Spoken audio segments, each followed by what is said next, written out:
قل سيروا في الأرض ثم انظروا كيف كان عاقبة المكذبين قل لمن ما في السماوات والأرض قل لله كتب على نفسه الرحمة ليجمعنكم إلى يوم القيامة لا ريب فيه الذين خسروا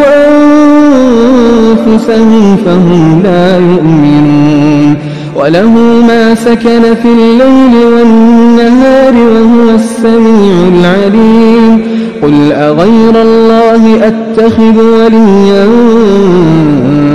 فاطر السماوات والأرض وهو يطعم ولا يطعم قل إني أمرت أن أكون أول من أسلم ولا تكونن من المشركين قل إني أخاف إن عصيت ربي عذاب يوم عظيم من يصرف عنه يومئذ فقد رحمه وذلك الفوز المبين وإن يمسسك الله بضر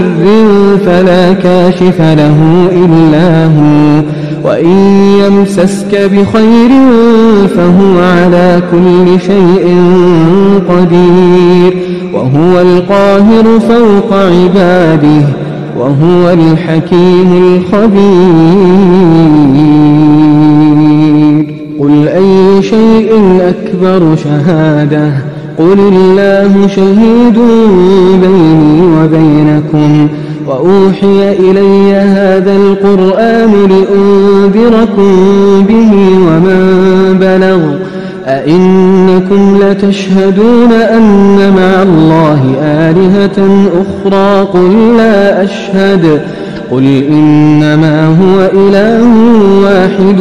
وإنني بريء مما تشركون